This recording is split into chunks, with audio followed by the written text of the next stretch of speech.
ketika menimpakan bencana itu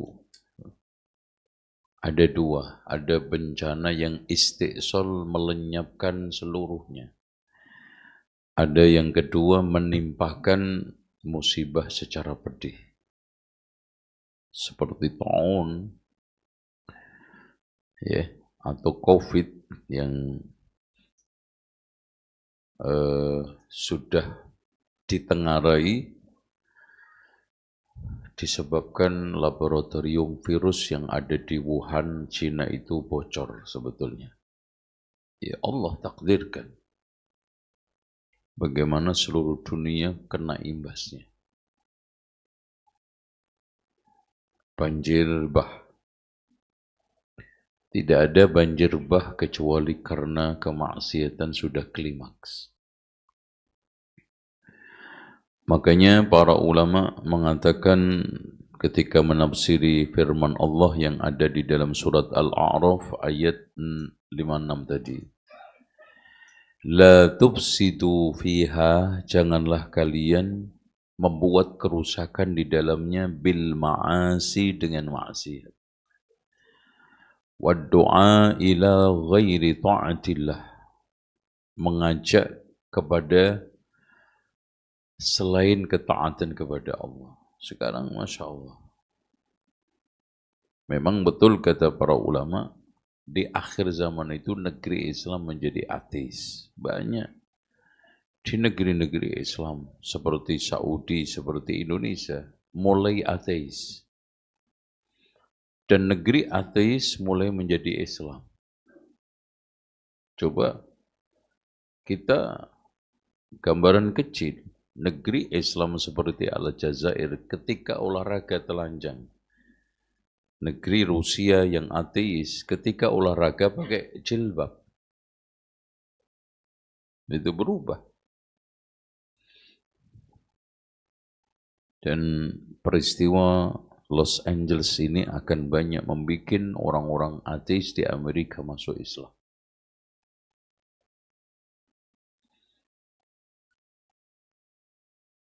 Contoh aja di negeri ateis China itu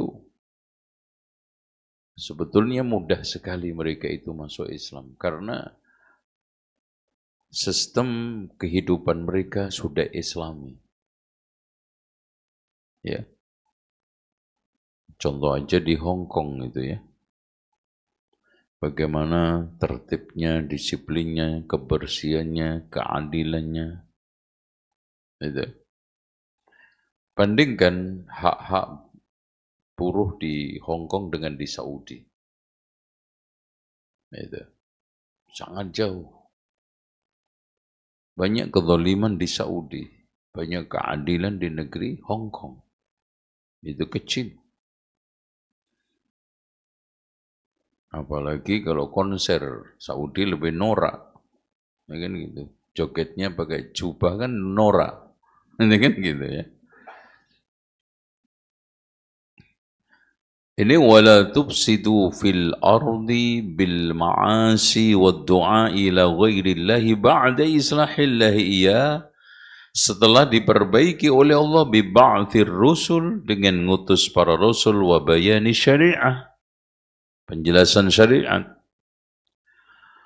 Doa ila ta'atillah, dan mengajak kepada ketaatan kepada Allah, fahiyya ibadatun ghairillahi wa da'wah ilaihi wa syirki fihi huwa a'zamu fasadin fil ard. Jadi beribadah kepada selain Allah, mengajak kepada selain Allah, syirik kepada Allah adalah kerusakan paling dahsyat di muka bumi. Bal fasadul ardi fil haqiqah, bahkan kerusakan secara hakiki di muka bumi, innama huwa syirku bihi, hanya syirik kepada Allah, wa mukhalafatu amrihi. Makanya Allah berfirman dalam surat Ar-Rum tadi, dhaharal fasadu fil barri wal bahri bima kasabat aydin nas. Makanya dikatakan oleh para ulama, huwa a'dhamul fasad fil ardi wala salaha laha wala ila ahliha. Tidak ada perbaikan untuknya dan untuk penduduknya illa bi ayyakuna Allah wahdahu wal ma'bud. Allah dijadikan sebagai sesembahan yang tunggal, wa da'watu lahu la li ghairihi. Ya, berdakwah kepadanya bukan kepada selainnya, wa ta'atu wal ittiba' li rasulih, dan mentaati mengikuti kepada Rasul, laisa illa wa ghairuhu innama tajibu ta'atu idza amara bi ta'atir Rasul. Makanya diakhiri oleh Imam Ibnu Qayyim di dalam kitab tafsirnya Al-Qayyim, wa man tadabbar ahwal al-alam, siapa yang merenungkan kondisi alam semesta dulu dan sekarang, wajada kulla salahin fil ardi, perbaikan di muka bumi, fasababuhu, sebabnya hanya tauhidullah, mentauhidkan Allah, wa ibadatuhu, dan ibadah kepadanya, wa ta'atu rasulihi, dan mentaati rasulnya. Coba bayangkan ketika negeri itu dipimpin oleh orang-orang yang taat kepada Allah, sungai Nil aja itu bisa disuratin. Umar bin Khattab pernah mengirimkan surat ke Nil ketika Nil itu kering di beberapa wilayah. Nil, tulis surat, Nil, alirkan airmu untuk para petani kanan kiri kamu. Langsung Masya Allah, Pak. Allah jadikan Nil itu melimpah airnya. Makanya ketika terjadi gempa di Madinah, Umar bin Khattab mengumpulkan penduduk Madinah dan ceramah. Di antara isi ceramahnya, kalau terjadi gempa sekali lagi, aku nggak mau tinggal bersama kalian. Iya. Kenapa? Karena tinggal bersama umat yang menyebabkan azab itu nggak ada faedah. Karena kalau Allah sudah mengazab, menimpakan kepada yang baik dan yang tidak baik. Wattaqu fitnatan la tusibanna alladzina zalamu minkum khassah. Waspadalah terhadap bencana yang tidak akan menimpa orang tertentu saja. Mukmin kafir kena. Soleh toleh kena. Yang rajin ngaji, yang malas ngaji, yang musuhi kajian, kena semua. Nah, itu makanya Umar bin Khattab punya prinsip seperti itu. Makanya ditegaskan oleh para ulama lagi. Di antara Ibnu Abbas, inna lil hasanati diya'an fil wajhi. Sesungguhnya kebaikan itu ada cahayanya di wajah. Makanya orang yang sedang maksiat itu tersirat di wajahnya, orang yang sekarang ahli ibadah tersirat di wajahnya. Wa nuran fil qalbi, dan cahaya di hati. Apalagi saya kadang-kadang ditipu oleh jamaah ngantuk, pura-pura enggak ngantuk. Itu membohong. Saya itu udah pengalaman, Pak, ngamati wajah orang itu lebih 30 tahun. Ya, di kajian itu. Ini orang lamun, ini orang ngantuk, ketahuan. Makanya antum jangan pura-pura. Ada ketahuan, kecuali ibu-ibu karena nggak pernah ngelihat saya. Jadi gitu, jadi jangan pura-pura. Antum kalau tidur. Oke, lanjut. Wasa'atan fil rizki, Masya Allah. Jadi kebaikan itu membuat cahaya di muka, sinar di hati, luas di rizki, wa quwwatan fil badan, kekuatan di badan. Makanya ahli ibadah itu Masya Allah diberikan oleh Allah sehat walafiat hingga akhir hayat. Ahli maksiat itu badannya udah digerogoti oleh maksiat dari mudanya. Itu Masya Allah ringkih dalam bahasa Jawa, ringkih. Gitu. Apalagi pola makannya sudah hancur-hancuran dulu masa mudanya, yang mabuk, yang minuman soft drink, makan ngawur, udah itu cepat ludes badannya. Makanya rata-rata orang kayak begini itu umur 52 aja itu untuk. Makanya saya rata-rata orang Indonesia itu, ini minumannya mana Mas? Bismillah.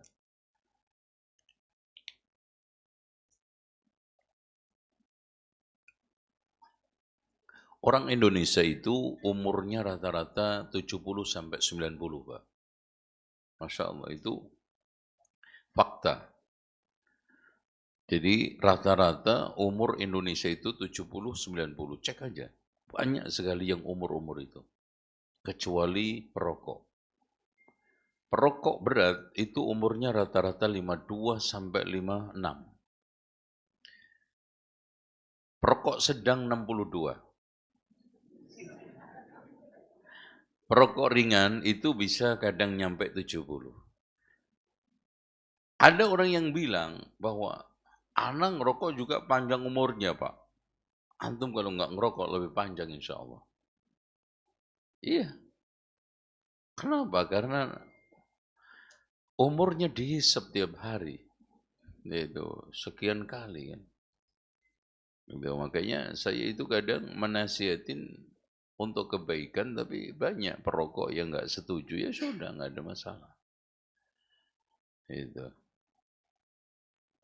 Yang lucu lagi Ustadz yang ngajari itu merokok itu membunuhmu. Muhammadiyah katanya yang dibunuh. Bukan membunuh Ada Ustadz kampret ini. Parah. Taib. Wa mahabbatan fi qulubin nas. Masya Allah. Kebaikan itu cahaya di wajah, sinar di hati, dan keluasan di rizki, kekuatan di badan, kecintaan di hati manusia. Antum lihat, nggak kenal dengan serta-merta kalau orang baik itu antum condong. Tapi orang jahat nggak kenal dengan serta-merta, apalagi orang itu fitrahnya masih bagus, nggak suka. Itu makanya dilanjutkan Ibnu Abbas, wa inna lisayyiati, sesungguhnya keburukan itu sawadan fil wajhi, ya kekelaman di dalam wajah, wadulmatan fil qalbi, kegelapan di dalam hati, ya, wal qabri, dan kuburan, wa wahnan fil badan, dan kelemahan di dalam badan, wa naqsan fil rizki, dan kekurangan di dalam rezeki, wa bughdatan fi qulubin nas, dan kebencian di hati manusia. Masya Allah, contoh aja Pak. Ada orang selingkuh, ketangkep. Itu semua orang nggak suka. Bahkan apa? Bahkan apa? Nangkep. Walaupun dia juga selingkuh. Pencuri motor, semua orang kampung Masya Allah, nggak ada yang suka. Itu. Wa min asari dzunubi wal ma'asi, kata para ulama lagi, termasuk dampak-dampak dosa dan maksiat, annaha tuhdisu fil ardi anwa'an, sesungguhnya bisa menimbulkan di muka bumi ini berbagai macam kerusakan, fil miyahi, di air. Subhanallah. Dan fakta Pak, sekarang semua air tercemar. Yang ajaibnya, Indonesia dengan Saudi, padahal padang pasir. Gitu. Kebutuhan air mineral di Indonesia itu lebih banyak daripada di Saudi. Padahal di sana kurang air. Kenapa? Hampir nyaris daratan lautan airnya dibikin keruh, rusak, tercemar. Makanya afara'aitum in asbaha ma'ukum ghauran faman ya'tikum bima'in ma'in. Kalau keruh, siapa yang mendatangkan air itu bersih? Allah. Afara'aitumul ma'a alladhi tashrabun a antum anzaltumuhu minal muzni am nahnul munzilun. Allah. Coba aja saya ke Hamburg ketika itu disuguhin oleh tempat yang saya tuju menginap di rumah salah seorang Indonesia di sana, saya disuguhi minum air tancepan di sebelah rumahnya, nggak diapa-apain. Ya juga nggak dimasak, nggak ini seger. Kenapa? Karena di sana teratur, di sini kencing sembarangan. Tercemar air. Lanjut wal hawai, subhanallah ya. Sekarang ini udara Indonesia itu pernah sampai pada titik nadir kemarin ketika musim kemarau. Berapa rankingnya di dunia? Kenapa? Ulah orang-orang bejat, orang-orang dosa, orang-orang maksiat. Entah pelanggaran dia di dalam mengolah alam ini atau kemaksiatan. Karena orang-orang yang biasa berzina, korupsi dengan mudah melakukan pelanggaran IMB, pelanggaran-pelanggaran mendirikan pabrik-pabrik tanpa standar polusi, emisi. Bahkan kalau antum lihat illegal logging, illegal mining, illegal fishing, itu semua bakal ada illegal building. Menyebabkan apa? Rusaknya air, rusaknya apa? Udara. Wazar'i tanaman. Hampir nyaris subhanallah Pak. Hujan gagal panen, kemarau gagal panen, coba bayangin tuh. Pusing nggak sampean? Ajaib. Harusnya musim hujan adalah keberkahan. Tapi membuat petani menderita. Karena petaninya nggak sholat. Petaninya syirik kepada Allah. Petaninya melakukan berbagai macam kezaliman. Makanya dan terusnya wan nari wal masakin. Jadi rusaknya air, udara, tanaman, bahkan api, wal masakin dan tempat tinggal hancur semua, dihancurkan oleh Allah. Apalagi tiga itu, air kelebihan juga bahaya, kekurangan juga bahaya. Udara kelebihan jadi puting beliung.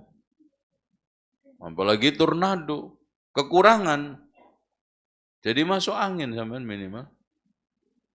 Wazar'i, semua. Air juga. Dan lebih baik lagi, kata Imam Mujahid. Wa qala Mujahid, idha waliyal al-zalim. Ketika seorang zalim itu menjadi pemimpin, sa'abid zulmi. Maka dia akan mengolah kepemimpinannya.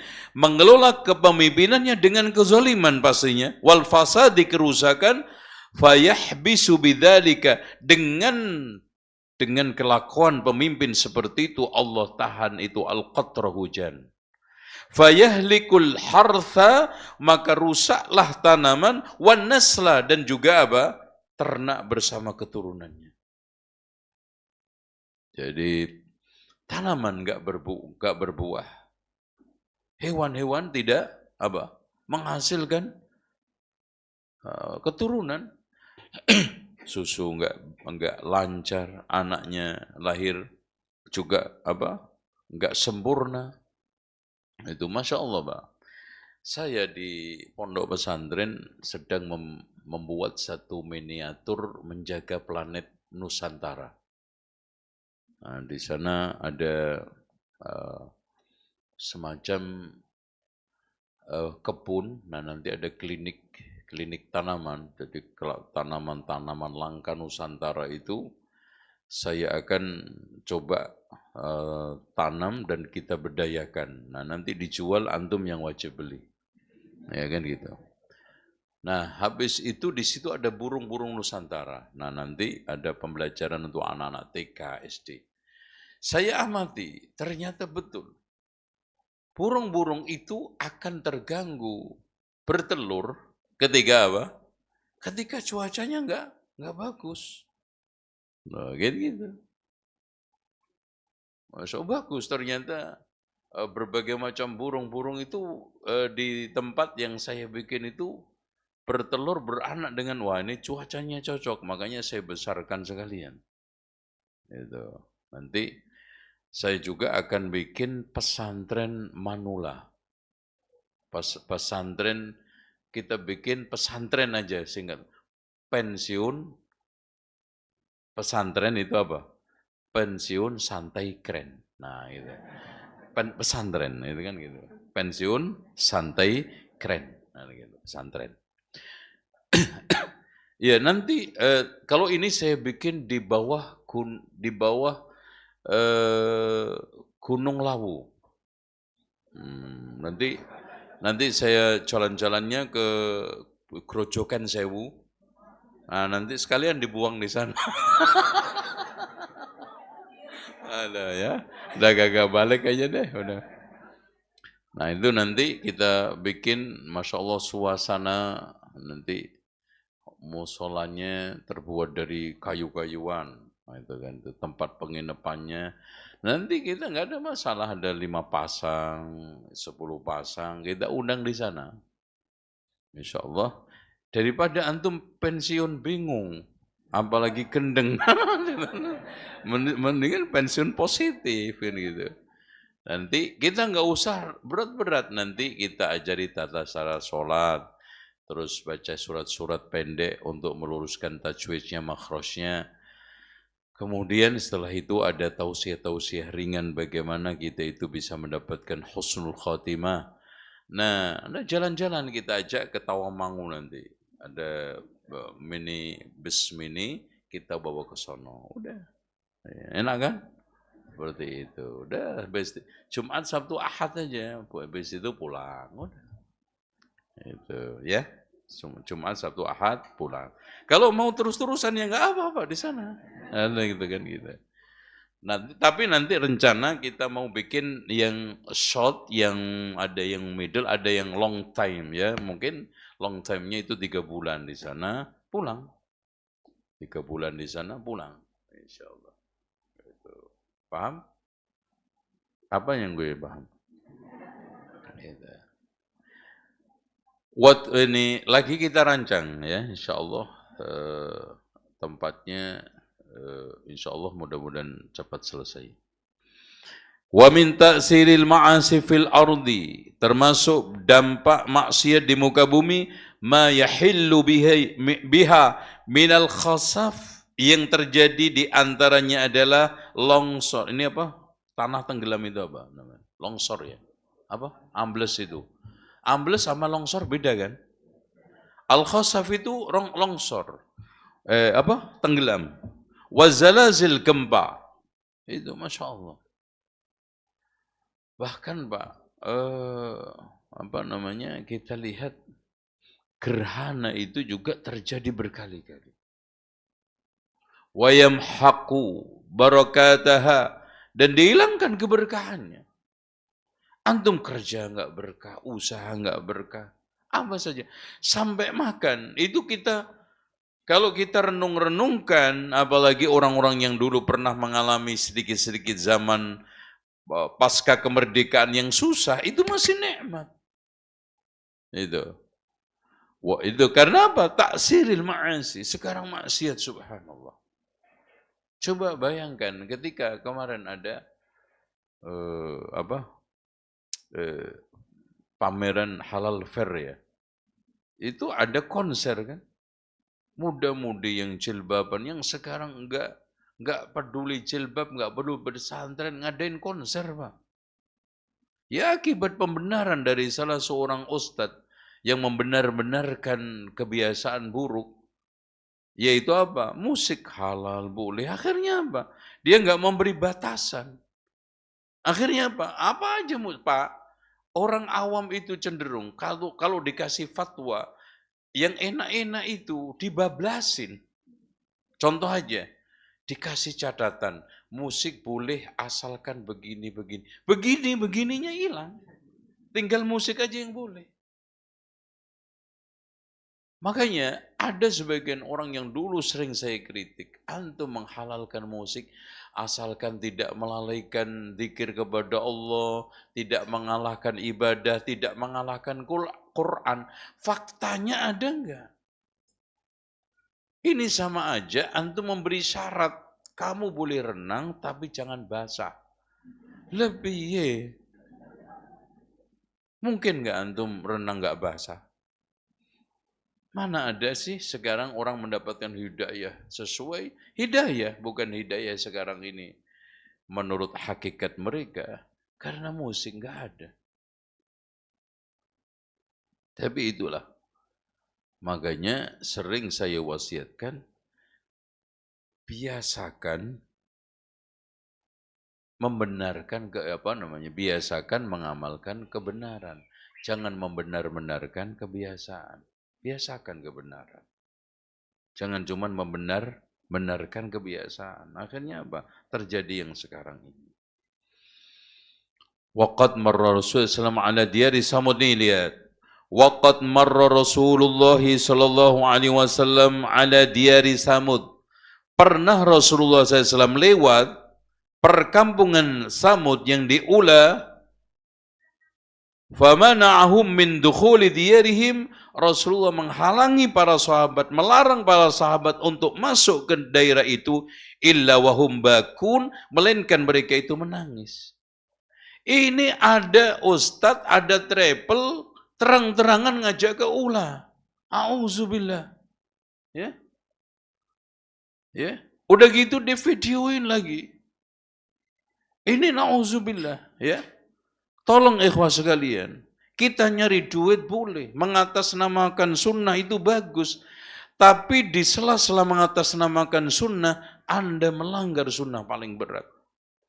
Rasulullah Pak, ketika mau perang Tabuk, melewati daerah kaum Samud.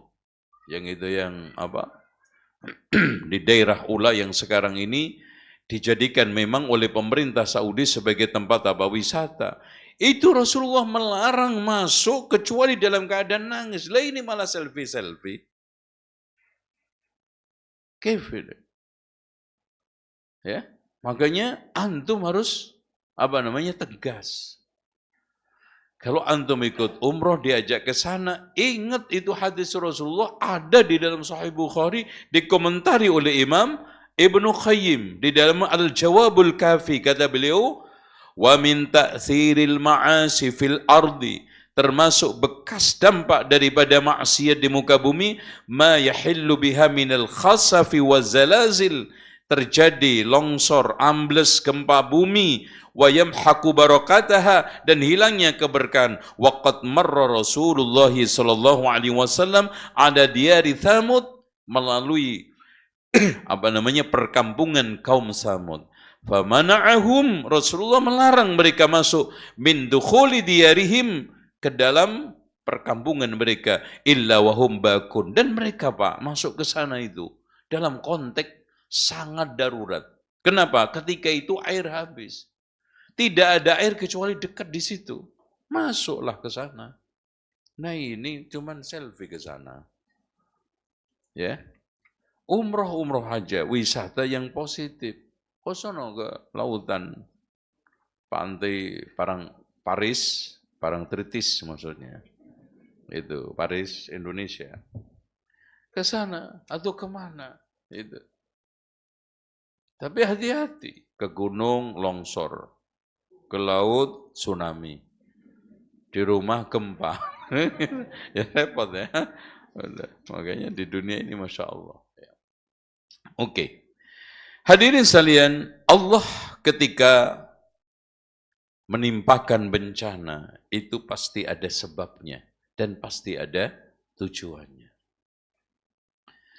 Nah, adapun tujuannya minimal dua, untuk memberikan ujian dan sekaligus fitnah. Ujian buat orang yang beriman, fitnah buat orang yang fajir dan yang tidak beriman. Dan yang kedua, takfirud dzunub wa raf'id darajat, untuk menghapus dosa dan mengangkat derajat. Makanya contoh banjir bagi orang mukmin menghapus dosa, bagi orang kafir apa? Sebagai bentuk apa? Murka Allah. Makanya kalau kita ditanya, apa bedanya bencana dengan cobaan atau musibah dengan azab? Kalau azab, musibah bisa saja jenisnya sama, tapi beda pelakunya. Bagi orang jahat itu azab. Pak, Namrud aja digigit nyamuk itu azab. Fir'aun tenggelam itu azab. Antum tenggelam mati apa? Apa? Syahid. Mudah-mudahan. Antum daripada perang nggak bisa. Itu. Oke.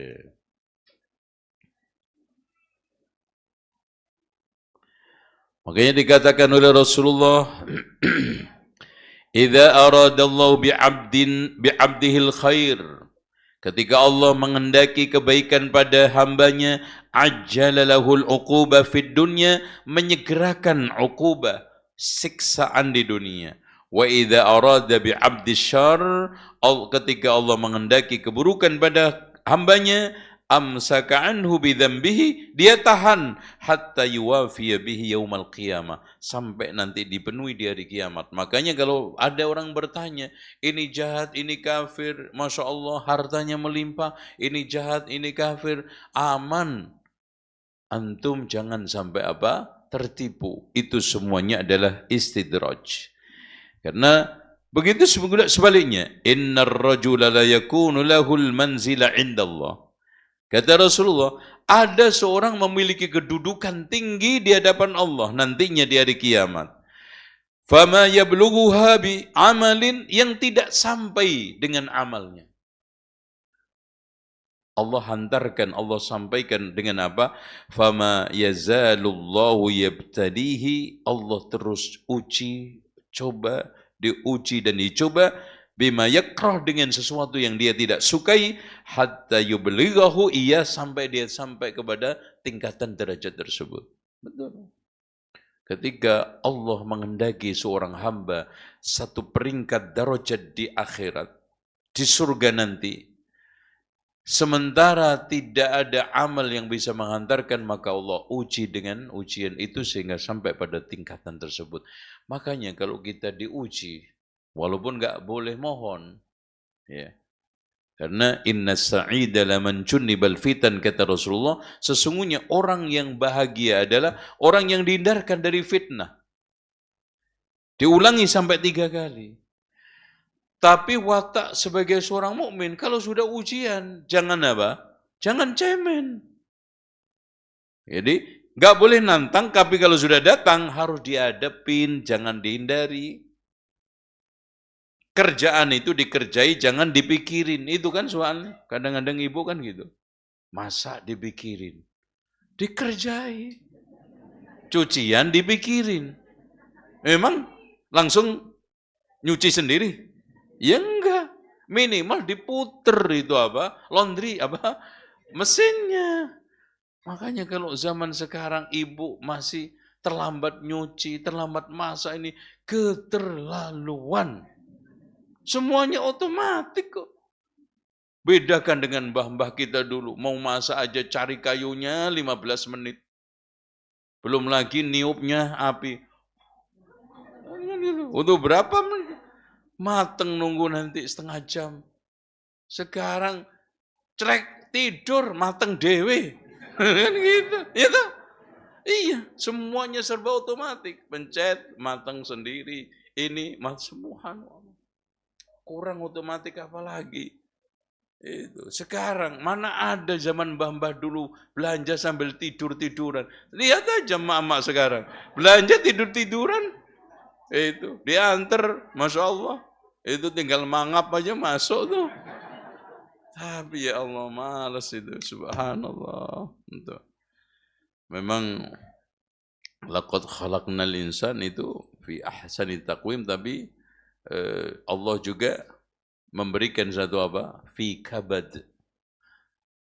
Khuliqal insanu dha'ifa, lemah. Dan seterusnya. Ya. Taib. Ibu-ibu sekalian, bapak-bapak yang dirahmati Allah. Sekarang sebab-sebabnya. Maksiat ya. Di antara sekian maksiat itu menimbulkan bencana. Nomor 1, maksiat bisa menyebabkan kalahnya di dalam peperangan. Ini soal peperangan. Coba bandingkan Pak, dulu Tolut itu pasukannya cuma sedikit. Melawan ratusan ribu. disebutkan oleh para ulama itu 30.000, itu pun di antara mereka setelah nyebrang sungai itu apa? Mundur karena kekenyangan. Karena Allah memerintahkan cuma apa? Minum secibur toh. Ini Masya Allah. Minum banyak sekali, akhirnya apa? Nggak bisa jalan. Kayak nyamuk itu, saking banyak gigit, nggak bisa terbang. Itu. Akhirnya apa? Kam min fi'atin qalilatin ghalabat fi'atan katsiratan biiznillah. Begitu juga umat ini eksis bukan karena limpahan manusia-manusia. Tetapi karena apa? Konsistennya manusia. Istiqomahnya kaum muslimin. Lihat aja demo yang ratusan ribu bahkan jutaan. Karena tidak ada keistiqomahan di dalam beragama, tidak konsistensi di dalam memegang kebenaran, Allah nggak memberikan keberkahan. Antum lihat sekarang ini kajian sunnah di Indonesia dari Sabang sampai Merauke. Tegak itu bukan karena limpahan manusia, tapi keistiqomahan manusia. Konsistensi mereka, 1-2. Makanya di sini antum sebagai ahli sunnati wal jamaah yang konsisten, yang istiqamah. Apalagi kata Sufyan as-Sawri, istausu bi ahli sunnati khaira fa innahum ghuraba. Berwasiatlah baik-baik kepada ahli sunnah karena nanti dianggap terasing. Asing karena akidahnya, di masa akidah orang-orang sedang apa? Tercemar dengan berbagai macam bid'ah, syirik, khurafat, tahayyul. Terasing dengan cara sholatnya. Karena sholat-sholat mereka hanya turun-temurun. Coba bayangkan, untuk mendapatkan sunnah, ngerakkan jari itu kan mudah.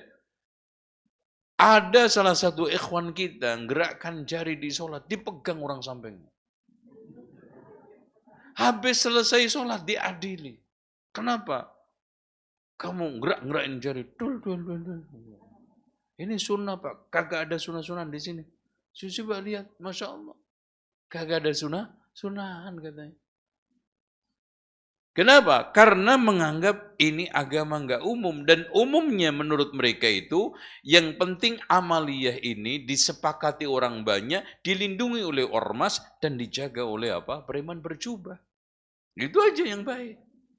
Udah itu yang umum.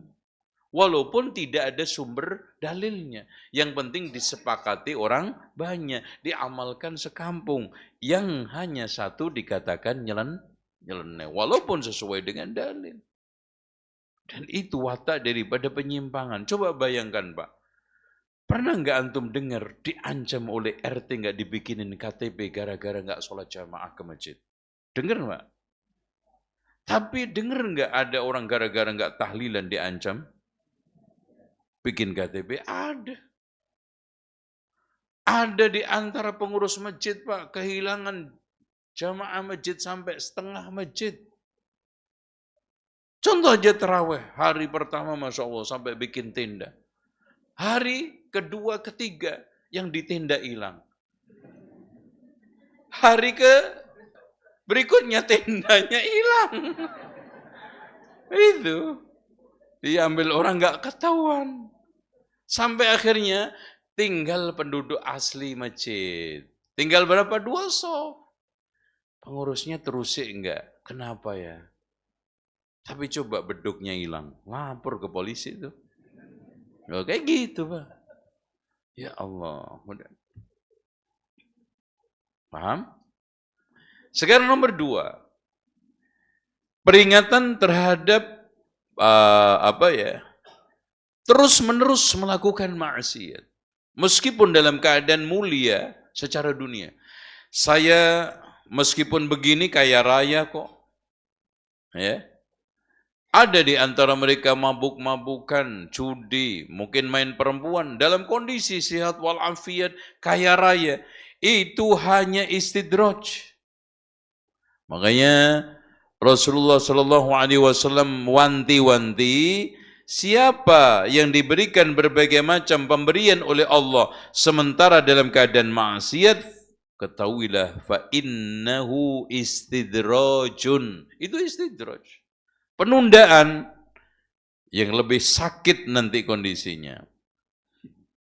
Maka di sana dikatakan ma min dambin ajdaru ayyu ajjilallahu ta'ala li sahibil uquba fid dunya. Tidak ada dosa yang paling patut disegerakan oleh Allah sanksinya di dunia. Ma'ama yaddakhiruhu lahu fil akhirah. Masih aja nanti ada simpenannya di akhirat min qati'atir rahim, memutuskan silaturahmi, wal khianat, wal kadibi, dusta. Ini 3 dosa yang patut untuk disegerakan dan sahih. Wakil, realistis, nyata, fakta. Lihat aja Pak, pemutusan silaturahmi apalagi kepada orang tua, kes rata-rata sanksinya. Pengkhianatan, ya suami berkhianat ke istri, istri berkhianat dengan suami. Langsung kes. Makanya antum jangan tertipu dengan para pengkhianat. Karena pengkhianat itu lebih berat daripada orang yang merendahkan antum. Mana yang lebih sakit? Antum dikhianati orang sama direndahkan orang? Dikhianati.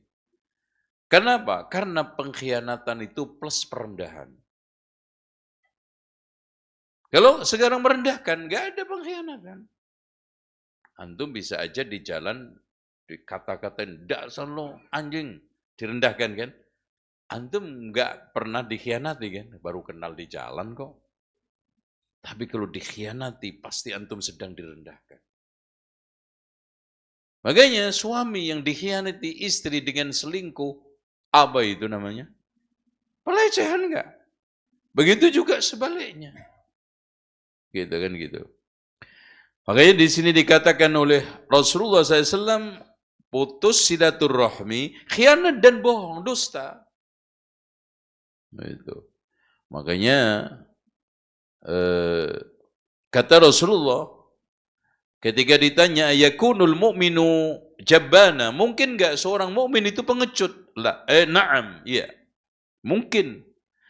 Ayakunul mu'minu bakhila, mungkin enggak seorang mukmin itu bakhil? Na'am. Ayakunul mu'minu kadzdzaba, mungkin enggak seorang mukmin itu pendusta? La.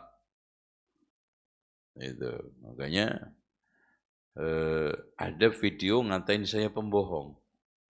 Makanya saya bantah. Karena berkali-kali Pak, didiemin nggak bisa. Insya Allah tunggu Jumat sore. Kan gitu. Itu baru cengkelnya. Karena apa? Karena pendusta itu nggak mungkin disabet oleh seorang mukmin. Makanya Pak, kenapa orang mukmin itu mungkin bakhil pengecut? Karena nggak merubah statusnya sebagai seorang muslim. Tapi kalau pendusta berubah menjadi apa? Pak, innal munafiqina lakadzibun. Menjadi munafik. Itu loh. Makanya jangan mudah-mudah mengatakan pendusta. Baik. Kemudian yang ketiga, maksiat menghilangkan khairat, kebaikan, wa tuzilun ni'am. Ini bencana yang paling berat di dalam kehidupan pribadi adalah apa? Hilangnya kebaikan di dalam diri seseorang. Dan kenikmatan, artinya apa? Tidak ada kebaikan di dalam ma'isyahnya, tidak ada kebaikan di dalam keluarganya, anak-anaknya, tidak ada kebaikan di dalam hubungan tetangganya, enggak ada kebaikan dalam hidupnya. Dan kenikmatan itu hambar. Sampai pada makan aja Pak, itu hambar. Makanya Pak, kata para ulama, di dalam hidup ini tujuan utama mencari 3. Bersyukur, mencari kesehatan, taubat. Makanya sekarang ini sebesar apapun harta antum, dan setinggi apapun jabatan antum, dan karir antum, serta sekarang ini popularitas antum, kalau tidak bisa mendatangkan 3 ini, bencana, malapetaka. nastah. Sekarang antum punya duit banyak, nggak sehat. Nyariin duit untuk siapa? Dokter. Itu kan. Sekarang antum, Masya Allah, pengaruhnya hebat, jabatan tinggi, harta melimpah. Sementara antum tidak bersyukur. Itu malah petaka buat diri antum. Untuk apa? Makin hari makin kufur. La in syakartum la azidannakum wa la in kafartum inna adzabi. Makin hari makin gelap gulita hidupnya. Dan bertaubat. Karena pada akhirnya hidup ini mencari pertaubatan, Pak. Karena celah rahmat yang paling dahsyat, yang paling besar buat kita itu apa? Taubat. Andaikan Allah tidak memberikan pintu taubat kepada kita, semua hancur. Mana ada kita yang enggak berdosa? Diberi solusi Allah yang penuh dengan rahmat apa? Taubat. Dan hebatnya, kesalahan 70 lebih tahun Allah bisa hapus dengan taubat sehari. Masya subhanallah. Itu hebatnya Allah, Pak. Rahman rahimnya Allah.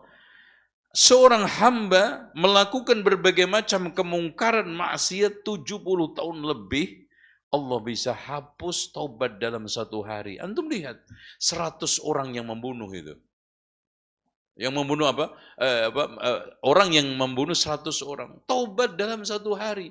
Bahkan belum nyampe tempat yang dia ingin tuju, mati di jalan. Rahmat Allah menjemput dia. Malaikat rahmat mendampingi dia hingga surga. Bedanya cuma satu jengkal.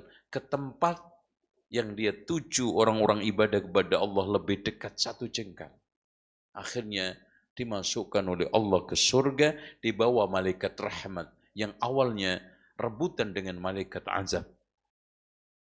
Makanya tiada yang paling terbaik hari-hari, detik, jam yang kita lakukan kecuali istighfar. Makanya kata Imam Al-Hasanul Basri, perbanyaklah kalian membaca istighfar. Di jalan-jalan, di rumah-rumah, tempat makan, dimanapun pasar, karena kita tidak tahu pengampunan Allah itu jatuh kapan dan di mana.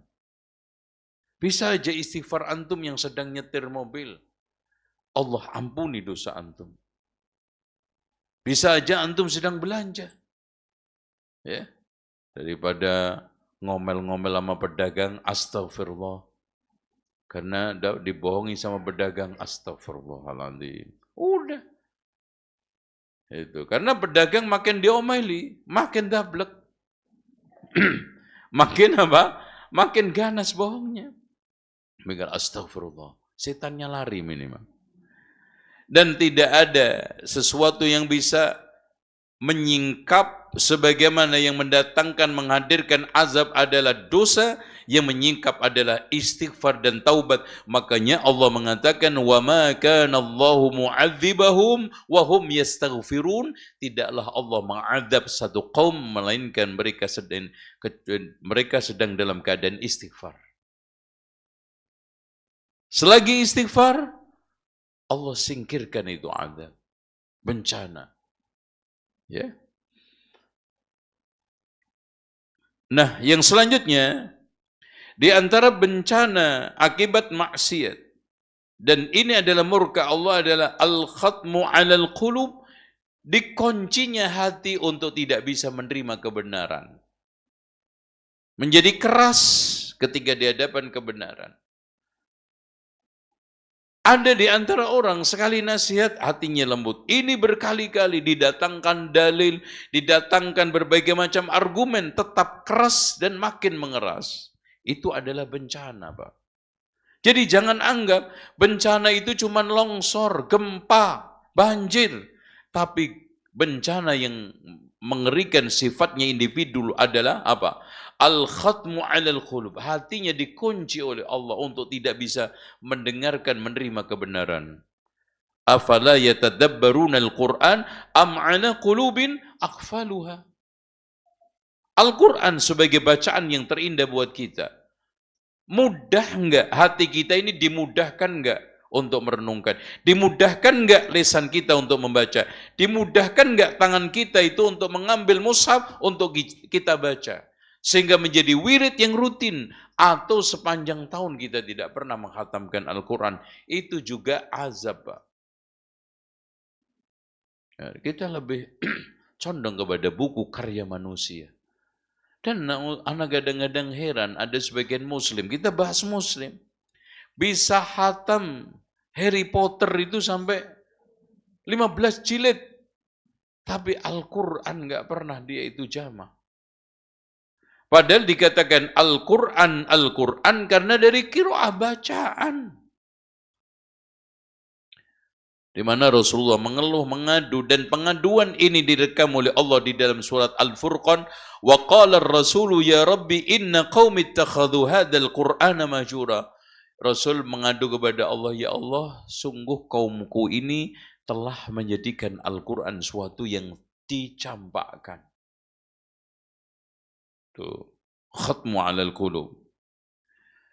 Makanya dikatakan oleh Rasulullah, innal abda idza akhta'a khati'atan, sesungguhnya seorang hamba ketika melakukan satu kesalahan, nuqitat fi qalbihi nuqtatun sauda, ada noda hitam, fa idza naza wastaqarra wa taba, ketika dia itu tarik dan kemudian dia istiqamah taubat, suqila qalbu, maka hatinya bening lagi, wa in ada zida fiha, kalau dia kembali tambah lagi, hatta ta'lu ala qalbi, sehingga hatinya itu menghitam banyak. Wa huwa ran, itulah yang dikatakan ran di dalam Al-Quran, kalla bal rana ala qulubihim ma kanu yaksibun. Masya Allah. Makanya di sini juga la yantahiyanna aqwamun min an wada'ihim al-jum'ah. Hendaknya seorang itu meninggalkan kebiasaan untuk lelet atau terlambat atau enggak sholat Jumat. Aw la yakhtimannallahu ala qulubihim, Allah kunci hatinya, thumma la yakunanna minal ghafilin, kemudian menjadi orang-orang ghafilin. Termasuk ya. Kelima, di antara bencana yang itu adalah jenis murka Allah kepada seseorang adalah raddud doa, tidak dikabulkan doa. No, itu. Makanya hati-hati. Jadi tidak ada suatu bencana yang lebih dahsyat yang sifatnya pribadi ini, juga jenis dari jenis itu adalah ditolaknya doa kita. Coba sholat penuh dengan doa. Dalam keadaan kejepit kita berdoa, ternyata Pak enggak dikabulkan semua. Makanya Allahumma inni a'udzubika min ilmin la yanfa, wa min qalbin la yakhsha, wa min nafsin la taswa. Terus apa? Wa min du'ain la yusma. Bahkan ada 3 orang yang doanya tidak dikabulkan oleh Allah. Di antaranya seorang yang memiliki istri jelek akhlaknya, bukan mukanya. Jelek akhlaknya, tidak diceraikan. Tuh, makanya habis kajian ini ceraikan kalau jelek. Nah, kurang ajar juga. Prakteknya salah, nasihatnya enggak salah. Terus kemudian yang kedua, orang yang menyerahkan duit kepada orang lain tanpa saksi. Makanya Pak, kalau antum transaksi apapun ditulis ada saksinya. Jangan ini kan anak udah kenal, adik sendiri, sudah sendiri. Enggak ada adik, enggak ada kakak. Uang itu kalau masalah. Ya enggak? Enggak kenal adik, enggak kenal kakak, enggak kenal orang dekat, orang jauh. Kalau sudah masalah, antum sekarang kalau antisipasi masalah uang, masalahnya jangan enaknya. Kalau mulusnya sih, mulus semua orang datang ngutang itu, tampilannya mulus, omongannya mulus, manis, habis itu yang enggak enak.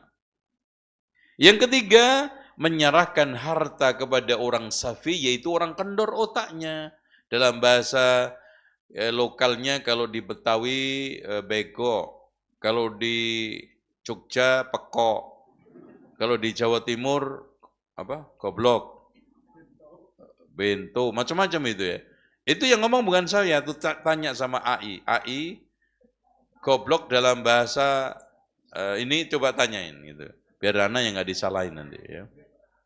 Itu. Ya contohnya gini, ya dalam bahasa Arabnya itu sufaha atau safi. Contohnya Pernah saya kecil dulu, kira-kira umur berapa ya? Kelas 3 SD, ibtidaiyah. Ada ibu-ibu jual ayam, ditawar 5.000, minta 3.000. Nah, itu. Bahkan penjual ayamnya dimarah-marahin, enak aja loh. Melihara ayam susah-susah, cuma ditawar 5.000. Pokoknya kalau nggak 3.000 nggak mau saya. Kenapa?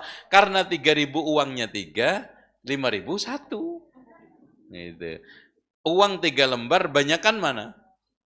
Banyakan yang 1 apa 3? Orang waras banyakan 1, 5.000. Orang peko. Kata orang Jogja, Jawa Tengah ya, itu 3.000 karena 3 lembar. Gitu. Nah, ini perhatikan. Jadi, Pak, soal masalah istri jelek akhlaknya, soal antum bertransaksi, nggak ada saksi, itu bukan konsekuensinya duit antum nggak aman. Doa antum nggak aman. Ini hadis ini disahihkan oleh Syekh Al-Albani di dalam kitab Silsilah Al-Ahadits As-Sahihah. Nomor 6, di antara murka Allah akibat dari maksiat, bencananya berupa al-fadihah, dipermalukan oleh Allah hidupnya. Masya Allah. Ada orang, Mbak, subhanallah, dipermalukan oleh Allah. Dengan sakit yang kayak sekarang, Shimon Peres itu, Perdana Menteri Israel yang koma sudah sekian puluh tahun. Sampai sekarang belum mati. Subhanallah. Ya. Ada lagi subhanallah menjelang meninggal dunia, main game. Menjelang meninggal dunia, dipermalukan oleh Allah. Pesan lagu. Masa pesan lagu? Subhanallah. Ini semua adalah azab. Bencana, jangan dikira. Coba bayangkan, menjelang meninggal dunia menari. Itu. Subhanallah, suul khatimah. Dalam keadaan judi meninggal dunia, dalam keadaan selingkuh meninggal dunia, dalam keadaan kondisi terburuknya dia meninggal dunia. Adalah azab. Makanya Rasulullah memberikan nasihat, ya ma'syara man aslama bilisani, wahai orang-orang yang masuk Islam dengan lisannya, walam yadkhulil iman fi qalbihi, belum masuk iman di dalam hatinya, la tu'dhul muslimin, jangan menyakiti seorang muslimin, wala tu'ayyiruhum, jangan meremehkan mereka, wala tattabi'u auratihim, jangan mencari-cari celah kesalahan dia. Fa innahu man tatabba aurata akhihil muslim, siapa yang mencari-cari celah kesalahan seorang muslim, yatatabba'allahu auratahu, Allah cari-cari kesalahannya. Wa man tatabba'allahu auratahu, siapa yang dicari-cari kesalahannya oleh Allah, yafdahu, Allah akan permalukan, Allah akan bongkar, walau fi jawfi rahlihi, meskipun di dalam ruang tertutupnya, dibongkar oleh Allah. Selanjutnya, ya, nomor 8, idyanul jidal, di antara tanda orang itu mendapatkan bencana pribadi, ini masih pribadi. Ini itu akibat daripada kesalahan adalah idyanul jidal, suka debat di dalam agama. Jadi diberi oleh Allah kemampuan untuk debat ngeyel. Makanya di dalam hadis Rasulullah dikatakan, ma dhalla qaumun ba'da hudan kanu alaihi illa utul jadal. Tidaklah ada seorang kaum yang tersesat setelah mendapatkan petunjuk, yang dulu dia telah baik dan keadaan hidayah, kecuali dia diberi kemampuan untuk debat. Makanya debat jidal itu tidak semua orang boleh melakukan. Dan tidak semua kita ladeni dengan debat. Bahkan para ulama mengharamkan debat di dalam beberapa hal. 1, debat dalam masalah urusan dunia. Yun, sekarang contoh ada orang debat, mana yang lebih penting, listrik apa lilin? Ngapain antum debat sampai ngalor ngidul ya? keluar otot, hanya sekedar memperdebatkan mana yang lebih penting. Kuda sama apa? Keledai. Ayam sama telur mana duluan? Ya Allah. Antum kelebihan waktu banget. Debat ngalor ngidul isinya ayam sama telur. Mana yang lebih duluan? Kedua, debat di dalam rangka untuk menang-menangan. Bukan mencari kebenaran. Debat itu kan bukan menang kalah, Pak. Benar salah. Tapi kalau debat itu menang kalah, nanti pasti yang paling pinter ngomong dinyatakan yang menang. Ini nggak boleh, haram. Ketiga, debat tanpa dasar ilmu. Hanya nafsu. Debatnya netizen itu loh. Kalau lagi, makanya di sosmed itu ciri-ciri debat sosmed itu: satu, ngeyel. Dua, menjawab tanpa ilmu yang memadai. Tiga, yang pinter jawab yang menang. Itu kan gitu. Pokoknya jawab aja, apalagi debat di WA itu sampai subhanallah. Itu. Kemudian yang keempat, debat hanya untuk supaya dia itu dinyatakan orang hebat. Mendapatkan isyarat jari itu. Dia bisa melawan fulan, bisa mengalahkan fulan, bisa terkenal viral di ini, celaka ini. Kalau tujuannya itu haram. Ya. Kemudian yang selanjutnya apa ini? Debat untuk membela kebatilan nomor 5. Dan menolak kebenaran. Jadi siapa yang debat membela kebatilan, menolak kebenaran, haram jelas hukumnya.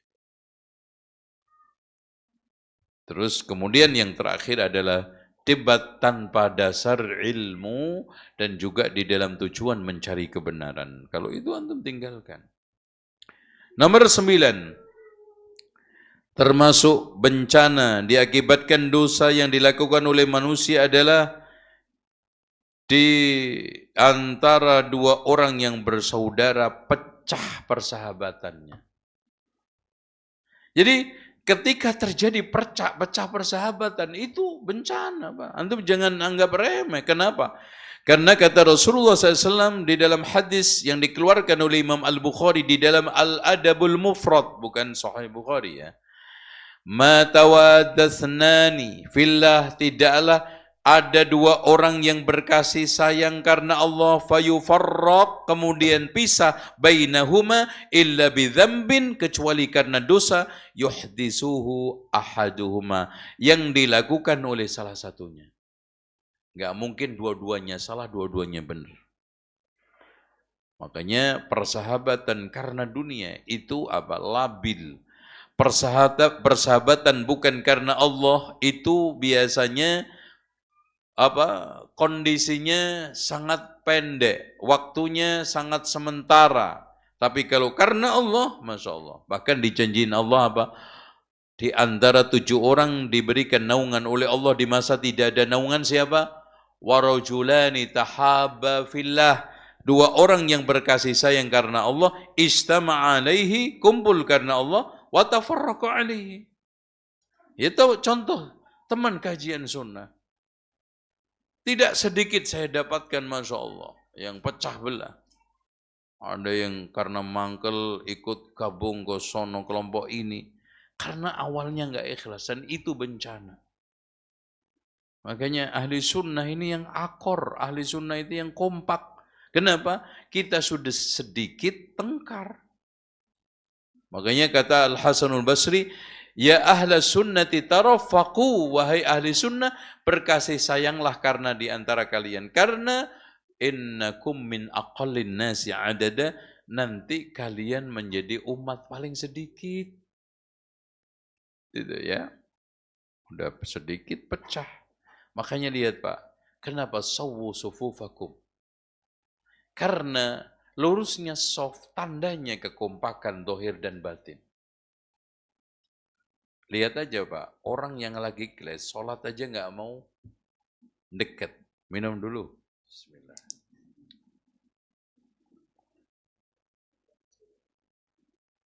Bahkan dia rela cari soft yang ketiga, padahal ada soft yang pertama. Yang itu utama, loh kan gitu. Makanya kenapa orang yang saling membenci itu kalau ketemu tengkar suaranya saling kenceng, padahal apa? Jaraknya 1 meter. Karena badannya meskipun dekat, hatinya sedang berjauhan. Makanya perlu teriak-teriak. Karena hatinya di gunung sana. Walaupun badannya di masjid. Oh, makanya perlu diteriakin. Makanya kayak suami istri kan. Kalau tengkar kan apa? Kenceng-kencengan. Kenapa? Padahal serumah, Masya Allah. Bisik-bisik aja denger. Oh, rumah petak kok. Ya, tapi gitu hatinya sedang berjauhan. Makanya teriak kencang itu. Makanya dikatakan oleh Rasulullah, aqimu sufufakum thalathan. Tegakkan saf kamu. Wallahi la tuqimunna sufufakum. Demi Allah, kamu mau menegakkan saf, aw la yukhalifannallahu baina qulubikum, atau Allah jadikan hati kamu itu centang berenang. Terus kemudian di antara bencana, ini masih pribadi, akibat maksiat adalah adzikru sayyi, munculnya popularitas jelek, terkenal menjadi orang jelek. Nah itu bencana Pak. Coba ada seorang pemuda dikenal menjadi apa? Menjadi pencuri kompa tetangga. Dikenal di mana-mana. Itu kan adzikru sayyi.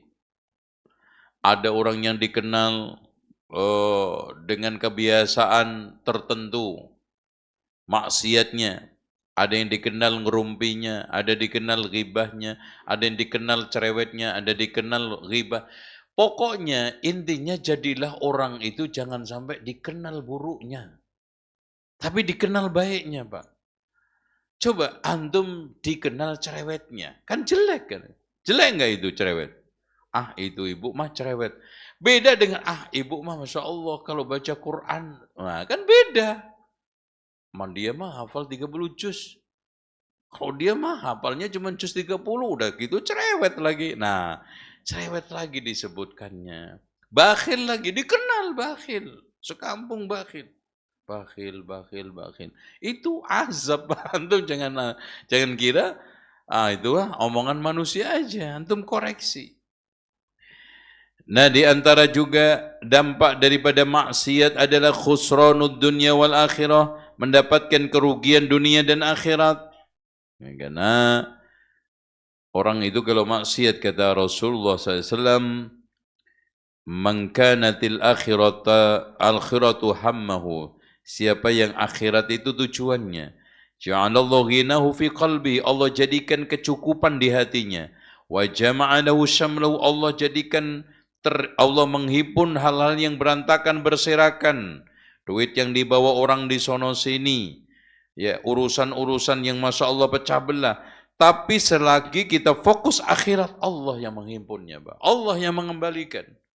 Bahkan tidak sedikit orang yang sudah berusaha mengurusi utangnya di orang lain. Pakai polisi nggak kena, pengadilan nggak kena, ini semua. Ternyata dia dengan mendekatkan diri kepada Allah datang sendiri. Nyetorin.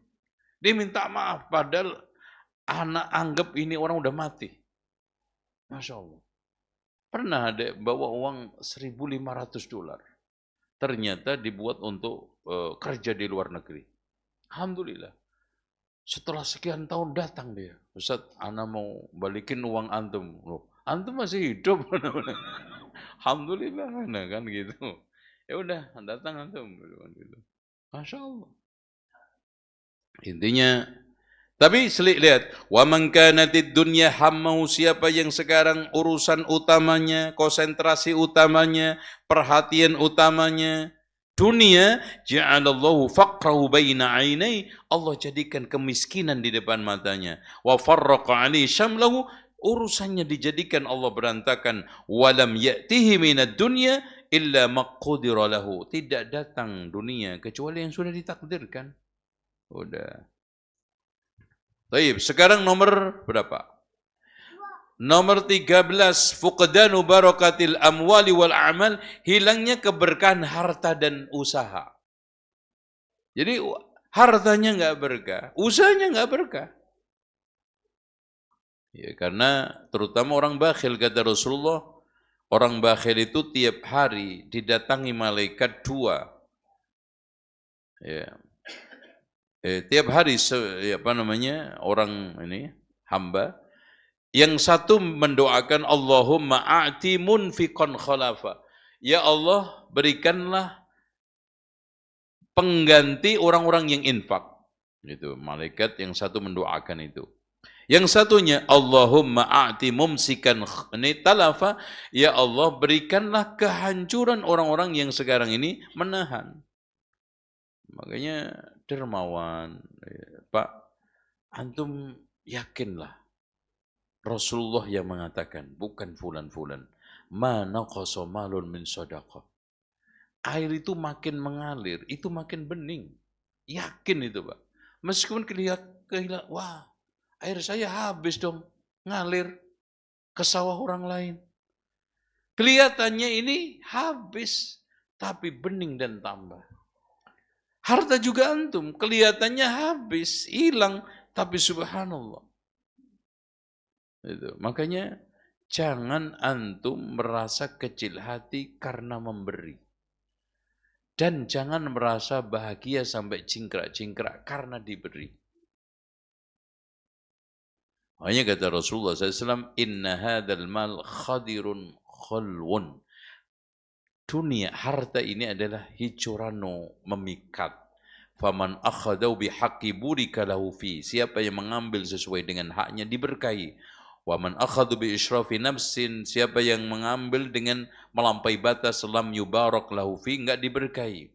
Wa kalladhi ya'kul wa la yashba, seperti orang makan enggak kenyang. Wal yadul ulya khairun minal yadis sufla, tangan yang di atas itu lebih baik daripada yang di bawah.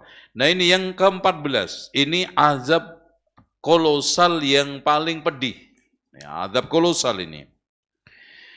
Antum dengarkan dengan baik, hadis ini saya baca secara pelan-pelan, hati-hati, dan kita renungkan, kita cermati juga dengan baik-baik.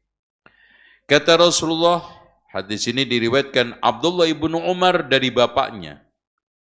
Qala, aqbala Rasulullah SAW faqala ya ma'syaral muhajirin. Wahai orang-orang muhajirin, khamsun idzabtulibtum bihinna, ada 5 bencana yang akan menimpa kalian. Wa a'udzu billahi an tudrikuhunna, aku berlindung kepada Allah semoga kalian tidak menemuinya. Yang pertama, lam tadhuril fahishatu fi qaumin qad, tidaklah terjadi atau merajalela kekejian berupa perzinaan, perselingkuhan, lesbi, termasuk juga homoseksual, atau dalam bahasa ringkesnya LGBT di suatu kaum, hatta yu'linu biha, dilakukan terang-terangan, illa fasha fihimut ta'un wal auja, melainkan akan terjadi penyakit ta'un dan berbagai macam wabah, lam takun madad fi aslafihimul ladina madu, yang belum pernah terjadi pada umat-umat sebelumnya. Ini satu. Bahkan Rasulullah ketika ditanya Anas, ini yang lebih membuat hati kita subhanallah ya, sedih, sesak. Anas bin Malik pernah bertanya kepada Rasulullah, ya Rasulullah, mata natrukul amro bil ma'ruf wan nahya 'anil munkar. Ya Rasulullah, kapan kita meninggalkan amar ma'ruf nahi munkar? Sudah sulit. Amar ma'ruf nahi munkar, kajian sangat terisolir, sembunyi, sulit. Apalagi melakukan amar ma'ruf terang-terangan di wilayah umum. Kapan? Kata Rasulullah, idza dhahara fi ummati ma dhahara fi umami qablakum.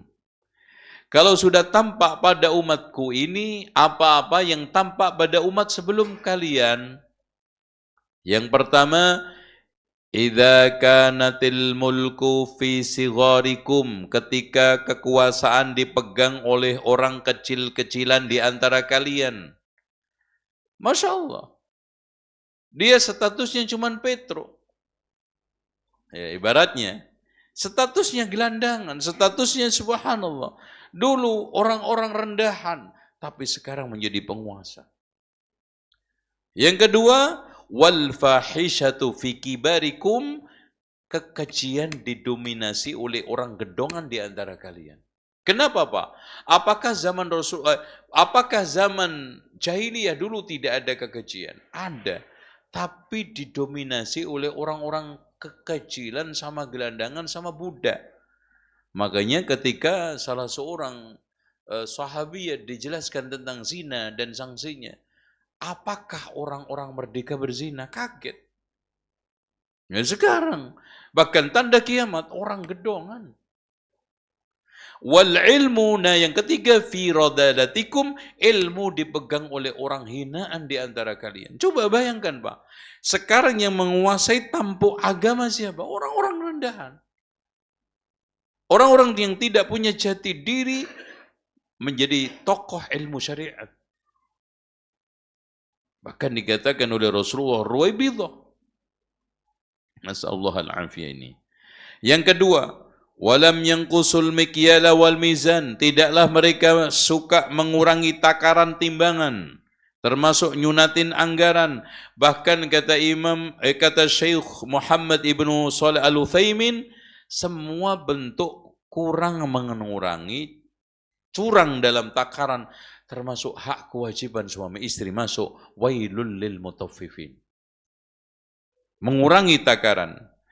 Illa ukhidhu bis-sinin, melainkan Allah timpakan paceklik, wa syiddatil mauna, krisis, wa juris sultan alaihim, dan jahatnya para pemimpin. Masya Allah, lengkap. Dan ini seakan-akan baru kemarin disampaikan oleh Rasulullah dan seakan-akan mengomentari negeri-negeri Islam di penjuru dunia sekarang. Terutama negeri kita. Masya Allah. Walam yamna'u, yang ketiga, walam yamna'u zakata amwalihim, tidaklah mereka menghalangi zakat malnya, illa muni'ul qatra minas sama, melainkan dihalangi hujan turun dari langit. Walaulal bahaim lam yumtaru, kalau bukan karena hewan ternak, kasihan sama kambing, sapi, unta, Allah tidak menurunkan hujan. Hujan yang baik. Kalau hujan banjir, hujan bah, hujan ini menimbulkan banjir bah, banjir bandang dan yang lainnya, itu milik ahlul ma'asi. Dan ini betul Pak, Masya Allah. Zakat dihalangi. Itu zalimnya super. Kenapa? Coba bayangkan. Pertanian itu usaha yang Allah berikan kepada manusia berapa? 90% dari Allah, 10% cuma petani. Petani cuma apa? Nanam tok kan. Yang punya tanah siapa? Yang narikin tumbuhan jadi tinggi siapa? Emang petani tuh. Tiap hari narikin tanamannya. Terus yang ngeluarin buah-buahnya siapa? Apalagi ngecat, coba ngecat tomat 1 hektar. Habis tuh pabrik cat. Itu pun gak enak rasanya. Dan Allah modali dengan satu tanah, satu air. Menjadi berbagai macam rasa, warna. Siapa semua Pak?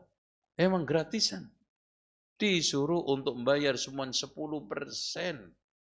10% coba yang diambil oleh Allah 90%. Nangis tuh petani. Karena usaha manusia masih lebih, jeripayahnya lebih, dagang, diturunin lagi 2,5%. Kalau pertanian airnya beli diturunin dari 10 menjadi 5%. Kurang apa Allah? Kurang apa manusia? Ya kurang ajar banget tuh. Itu. Makanya kemarin saya Zoom sama kelompok ya pecinta lingkungan. Saya juga diundang sama beberapa tokoh termasuk Menteri Agama datang. Tentang masalah terjadi climate change sekarang ini terjadi perubahan iklim. Ya, intinya semuanya adalah keserakahan.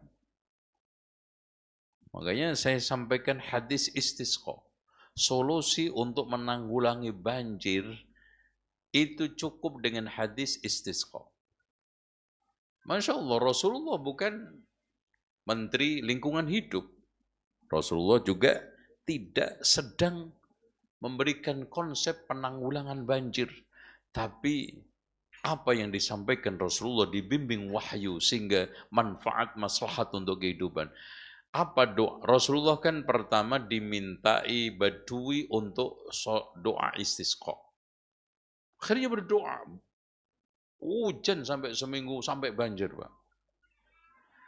Kemudian Jumat berikutnya Badui datang. Ya Rasulullah, berdoalah kepada Allah, hujannya itu sedang-sedang aja. Itu kalau bukan Badui, itu diusir sama Rasulullah. Karena Badui, orang Badui. Apa aja, Rasulullah yang sabar. Sahabat yang sabar. Bahkan ketika kencing di masjid aja, sahabat ada yang nggak sabar, mau ngusir. Biarin aja. Ntar dulu. Ya. Kalau ini diusir, nanti mencar-mencar kencingnya. Gitu. Dia lari sambil auratnya terbuka, bahaya juga. Terus kemudian kencing kalau selesai lokal tinggal nyiram, kan? Bahayanya, dampaknya lebih kecil. Biarin aja. Terus dia udah ngempet lama. Ente larang, marah nanti. Itu udah keluar tarik lagi, itu lebih kesel lagi kan gitu. Masya Allah, Rasulullah itu bijak. Nah ini juga gitu. Akhirnya Rasulullah doa apa? Allahumma alaina wala Allahumma hawalaina wala alaina. Ya Allah, turunkan hujan di sekitar kami. Manfaat, tidak menenggelamkan kami. Allahumma alal akami waddirab wal audiyah wa manabiti syajar. Ya Allah, turunkanlah hujan itu di gunung, bukit, ngarai, lembah, sama tempat tumbuhnya pohon. Coba kalau 4 ini ada, 1 gunung, bukit, ngarai. Kemudian yang keduanya apa? Bendungan. Bendungan. Wal audiyah, tempat resapan. Wa manabiti syajar, tumbuhnya pohon.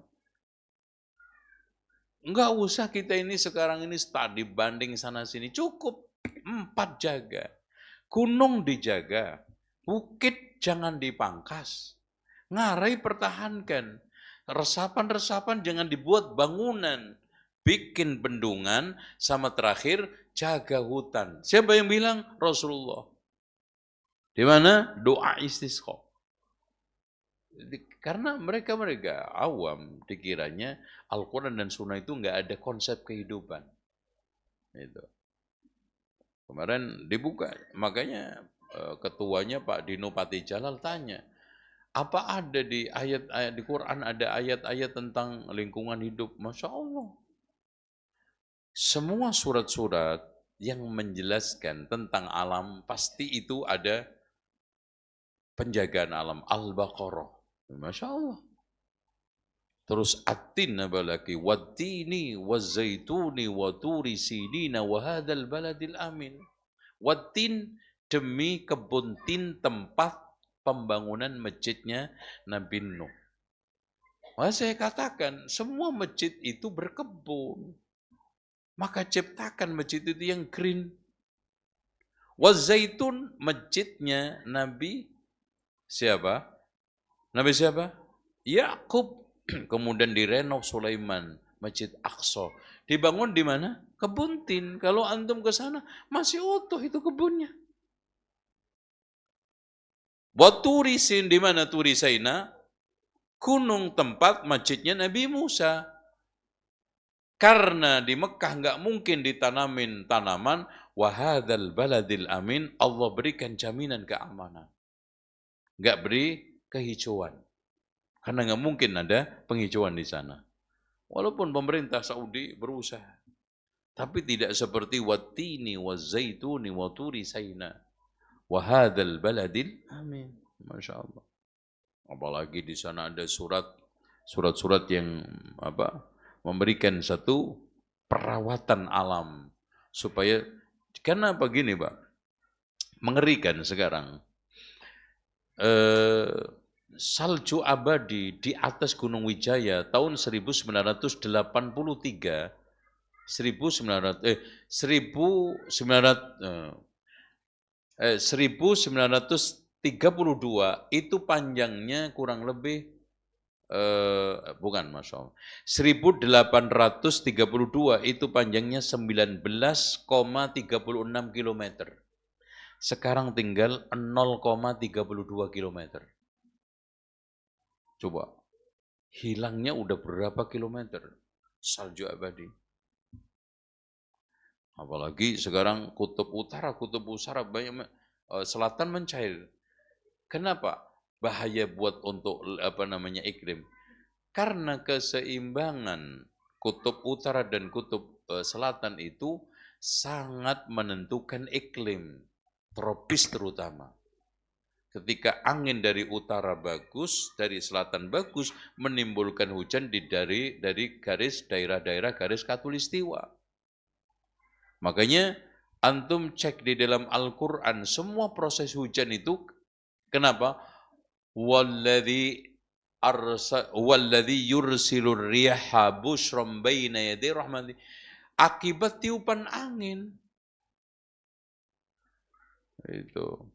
Nah sekarang ketika kurang dinginnya, angin utara kurang dinginnya, angin selatan, itu Masya Allah Pak, betul. Bagaimana Allah menyeimbangkan alam ini?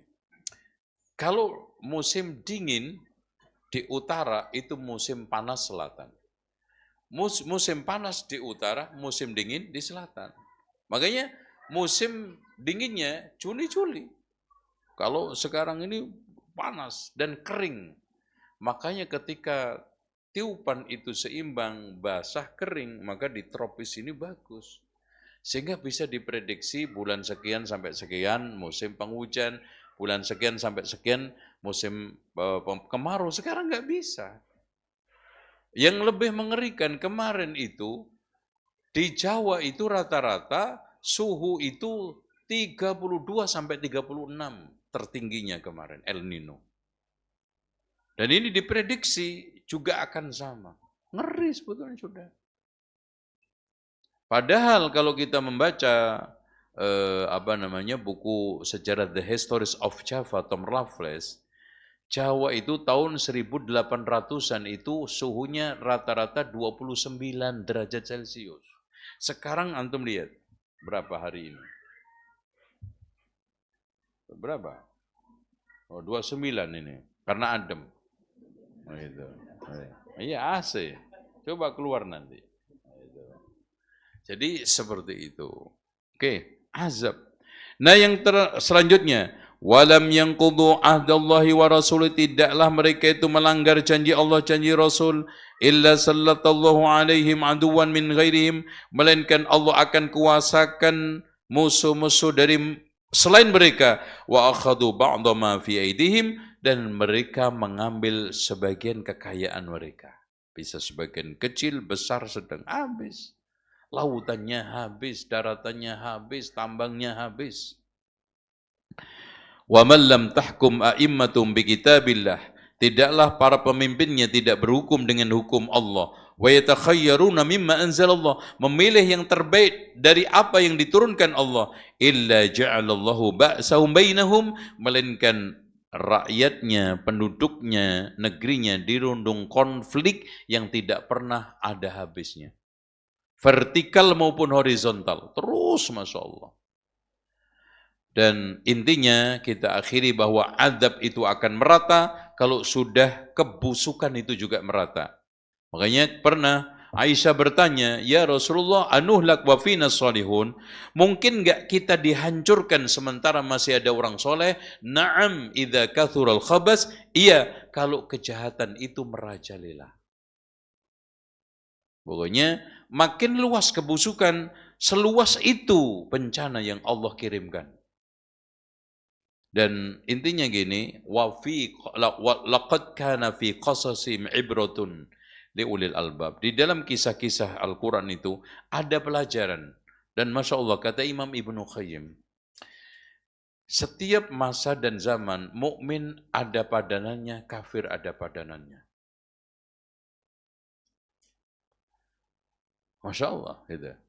Oleh karena itu, kata beliau, hendaknya kita itu rajin-rajin menyerupakan kondisi kita dengan kondisi mereka, mengkiaskan kondisi terakhir dengan kondisi awal. Ketika ada keserupaannya, maka Allah akan mengirimkan murka yang serupa. Antum cek aja.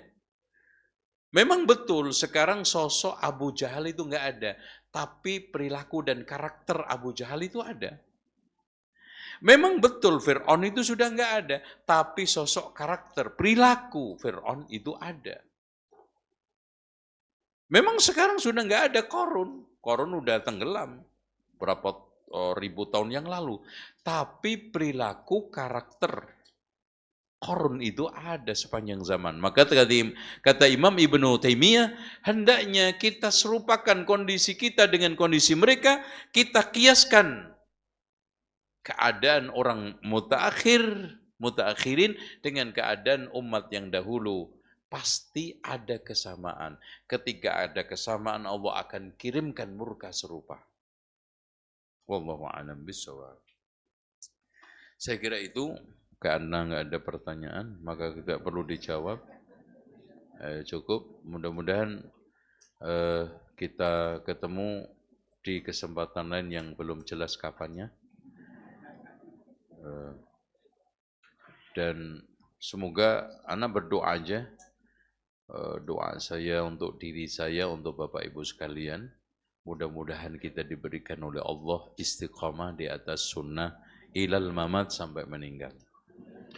Semoga Allah berkahi hidup kita, Allah panjangkan umur kita, Allah berikan harta kekayaan yang melimpah untuk kebaikan Islam dan kaum muslimin. Mudah-mudahan pertemuan kita ini pertemuan yang dirahmati Allah, perpisahan yang diberikan oleh Allah, yang dijauhkan oleh Allah dari keruh hati dan perpecahan. Dan kita doakan pemimpin-pemimpin kaum muslimin untuk diberikan taufik bisa mengelola negeri-negeri mereka dengan aman, dengan adil, dan dengan konsep dan prinsip bisa menjadikan mereka itu beribadah kepada Allah. Kita akhiri dengan doa kafaratul majlis. Subhanakallahumma wa bihamdika asyhadu an la ilaha illa anta astaghfiruka wa atubu ilaik. Wa sallallahu ala Muhammadin wa ala ali Muhammad walhamdulillahi rabbil alamin. Wassalamualaikum warahmatullahi wabarakatuh.